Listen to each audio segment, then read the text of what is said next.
Pagkalipas ng ilang dekada, ipinagpatuloy ng dragon ng kagubatan ang pag-aalaga sa mga pusa sa lugar at dahil matagal na silang magkasama, tinawag na siya ng mga pusa bilang Ginoong Al.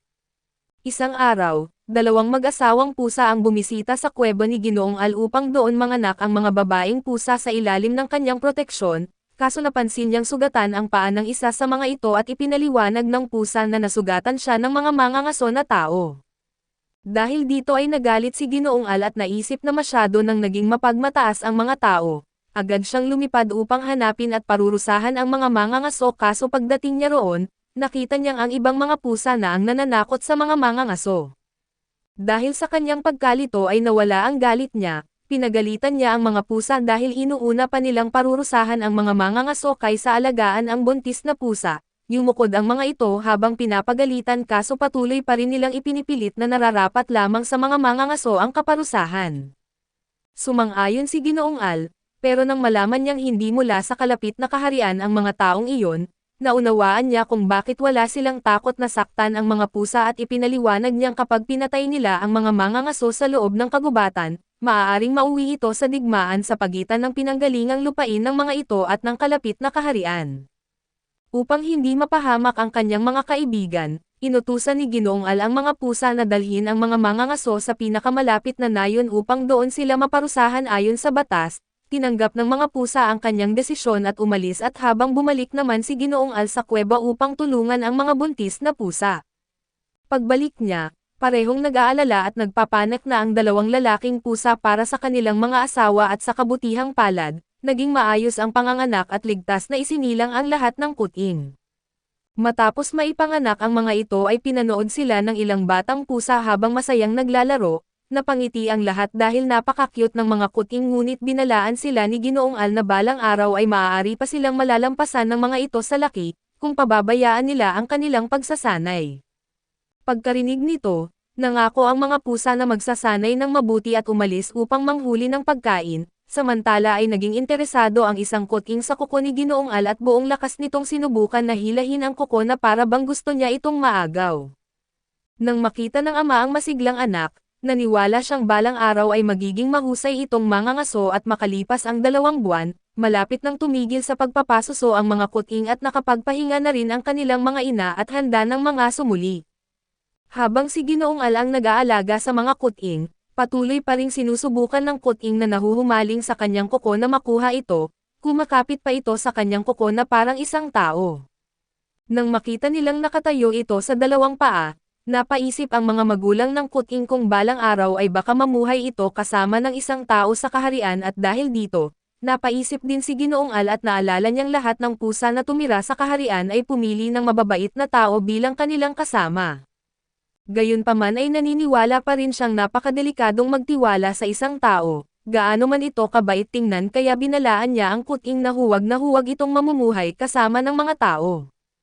Habang patuloy namang kinakagat ng kuting ang kanyang kuko at walang pakialam sa kanyang sinasabi, napagtanto ni Ginoong Al na parang wala itong naririnig at lumipas pa ang ilang buwan at tuluyan nang lumaki ang mga kuting. Dinala sila ni Ginoong Al sa labas ng kuweba upang turuan ng kaunting mahika. Una niyang ipinakita ang mahika ng pagbabago ng anyo sa pamamagitan ng pagiging isang pusa. Habang namamangha ang mga pusa at ipinaliwanag niya na maaaring gamitin ang mahika na ito upang maging kahit ano, maging isang nilalang na mas malaki pa kaysa sa sariling katawan, pagkatapos nito ay sinubukan niya silang turuan kung paano mangaso. Subalit mas interesado ang mga pusa sa bago niyang anyo, kaya pinaalalahanan sila ni Ginoong Al na tumigil sa paglalaro at magpakabait at ipinaliwanag niya na ang unang hakbang sa pangangaso ay ang paghahanap ng hayop na gusto nilang kainin.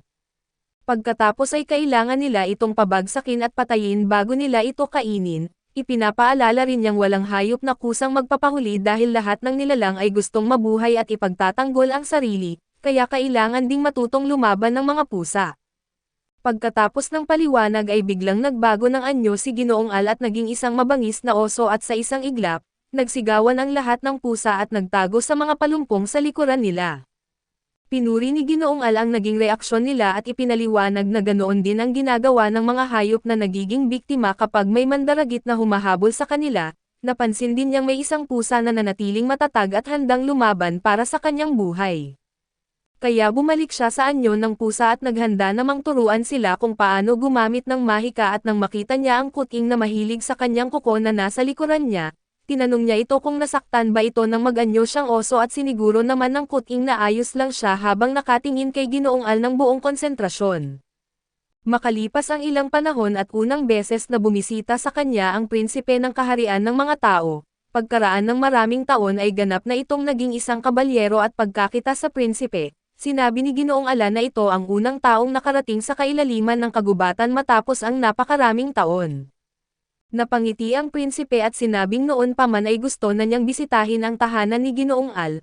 Hindi kalayuan doon ay napansin ng mga batang pusa ang prinsipe at naging mausisa sila. Ipinaliwanag ng kanilang mga magulang na tao ang prinsipe at isa rin ito sa mga kaibigan ni Ginoong Al.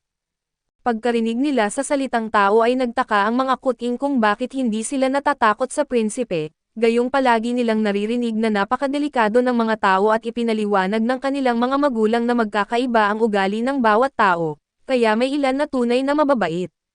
Subalit dahil mayroon ding mga taong napakasama, tinuturuan silang laging umiwas sa mga tao at lumapit ang prinsipe sa mga pusa at natuwa sa mainit na pagtanggap ng pamilya ng dragon. Humanga sa kanya ang isa sa mga kuting at nagpasyang bibisita rin siya sa mga tao kapag siya ay lumaki na. Pagkarinig nito, napabuntong hininga si Ginoong Al dahil gusto niyang lumayo ang mga kuting sa mga tao at pagkatapos nito, itinuro niya sa lahat ng pusa kung paano maglakbay sa loob ng teritoryo ng kagubatan at habang naglalakad sila, may napansin siyang kakaiba kaya agad niyang sinabi sa lahat na magtago. Nang makapagtago na ang mga pusa sa mga palumpong, itinuro ni Ginoong Al ang isang grupo ng mga taong adventurer na napapalibutan ng isang kawan ng mga lobo at kahit nakita na noon ng mga kuting ang prinsipe, hindi nila agad nakilala ang mga adventurer bilang tao. Para sa kanila ay mas malalaki ang pangangatawan at ibang-iba ang itsura ng mga ito. Ipinaliwanag ni Ginoong Al na halos walang dalang kagamitan ang prinsipe dahil hindi naman ito pumunta sa kagubatan upang makikipaglaban subalit kapag nais ng isang tao na labanan ang malalakas na halimaw, kailangan nitong gumamit ng mga sandata at baluti dahil hindi sapat ang lakas ng katawan lamang. Ipinaliwanag din ni Ginoong Al na may mga taong marunong gumamit ng mahika, na labis na ikinagulat ng mga pusa at dahil buong buhay nilang ginagamit ang mahika, hindi nila naisip na may mga miyembro ng isang lahi na hindi man lang ito kayang gamitin. Ipinaliwanag niya na magkakaiba ang mga tao kaya magkakaiba rin ang talento ng bawat isa at habang nagpapaliwanag siya, sinalakay ng mga lobo ang mga adventurer gamit ang kanilang matinding pag-atake pero mabilis lamang pinatay ng mga adventurer ang mga ito, isa pa sa kanila ang gumamit ng kidlat na mahika at napatay ang dalawang lobo sa isang atake lamang. Nang makita iyon, kumislap sa paghanga ang mga mata ng kuting na nahuhumaling sa kuko ni Ginoong Al at matapos ang labanan, umalis ang mga adventurer dala ang kanilang mga nasamsam at habang tuwang-tuwa ang mga pusa sa kanilang napanood na labanan, napaisip si Ginoong Al kung bakit umabot ang mga taong iyon sa bahaging iyon ng kagubatan. Karaniwan ay bihirang makarating ang mga tao sa pinakaloob ng kagubatan, kaya sinuwerte ang mga pusa na makita silang lumaban at sa lahat ng batang pusa. Ang kulay abong pusa ang pinaka-interesado sa paraan ng pakikipaglaban ng mga tao. Pagsapit pa ng gabi at hindi pa rin ito tumitigil sa kakaisip at kakwento tungkol sa mga tao, kinabukasan ay ginigising ito ng kanyang ina upang magpaalam sa kanyang mga nakatatandang kapatid, paglabas niya ay nakita niyang nakahanay ang mga ito sa harap ni Ginoong Al. Dahil malalaki na ang mga nakatatandang pusa, tinanong sila ni Ginoong Al kung ano ang plano nila sa hinaharap at dalawa sa kanila ang gustong manirahan sa lungsod ng mga tao, habang ang isa naman ay nais magtayo ng tahanan malapit sa isang lawa. Binati sila ni Ginoong Al ng magandang kapalaran at sinabing lagi silang malugod na tatanggapin sa kanyang kuwebo kung sakaling mapahamak sila. Nagpaalam din ang mga kuting sa kanilang mga kuya at ate at pagkatapos noon, umalis na ang mga nakatatandang pusa upang simulan ang kanilang paglalakbay. Nang makaalis na ang mga ito, pinaalalahanan ni Ginoong Al ang mga kuting na balang araw ay kailangan din nilang umalis kapag sila ay lumaki na, kaya hinikayat niya silang ipagpatuloy ang kanilang pagsasanay bilang paghahanda sa araw na iyon. Lumipas ang panahon at muling nabiyayaan ang mga pusa ng panibagong grupo ng mga kuting, dahil malalaki na ang mga naunang kuting at ginugol nila ang kanilang oras sa pakikipaglaro sa kanilang mga nakababatang kapatid.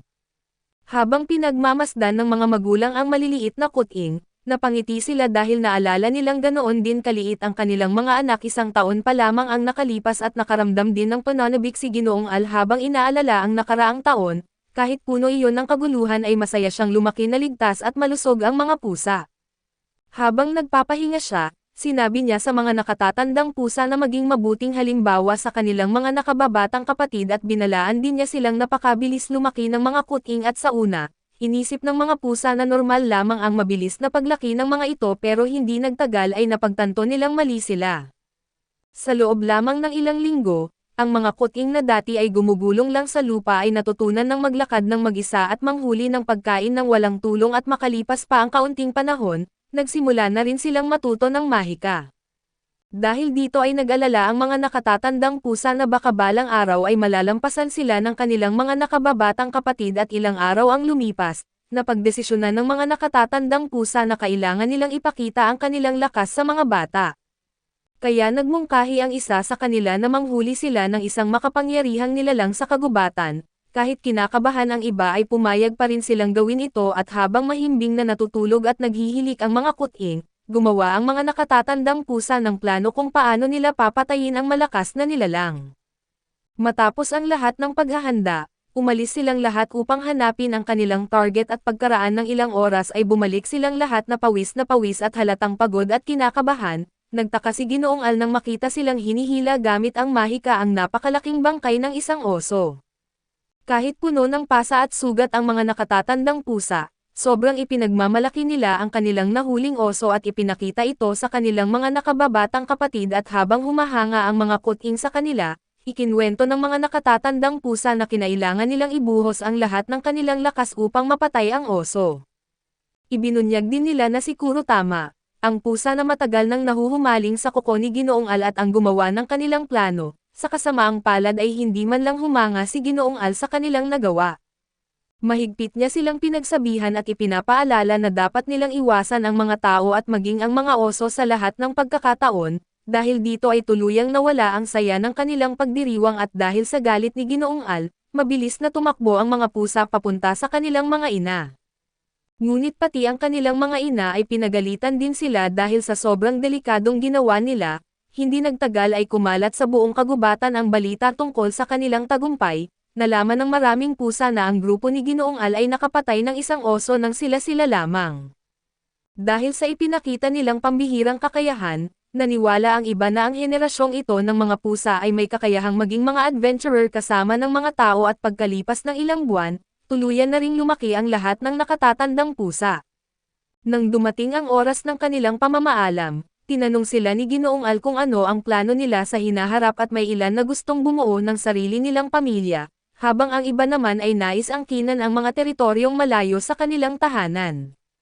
Mayroon ding ilan na gustong pumunta sa kaharian ng mga tao at nang marinig ito, napatingin si Ginoong Al kay Kurotama at tinanong kung ano ang balak nito at masayang sinabi ni Kurotama na gusto niyang maging isang human adventurer.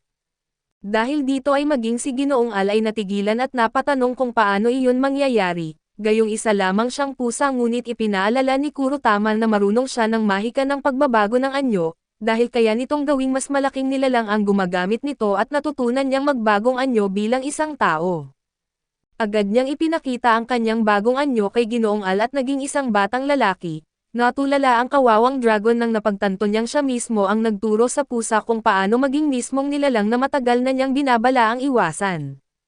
Nang makita ng ibang mga pusa ang reaksyon ni Ginoong Al, dali-dali silang naghanda sa pag-alis bago pa ito tuluyang magalit at ang mga pusa na gustong pumunta sa kaharian ng mga tao ay sumakay sa likod ni Kurotama, habang kumakaway at nagpapalam sa kanila ang kanilang mga nakababatang kapatid. Habang pinapanood silang umalis, napatawa na lamang ang kanilang mga magulang sa kakaibang paraan ng paglalakbay ng kanilang anak. Napabuntong hininga rin si Ginoong Al dahil alam niyang hindi niya kayang kontrolin ang mga desisyong pipiliin ng mga pusa. Sa huli ay ipinagdasal na lamang niya na maging masaya sila saan man sila magpunta.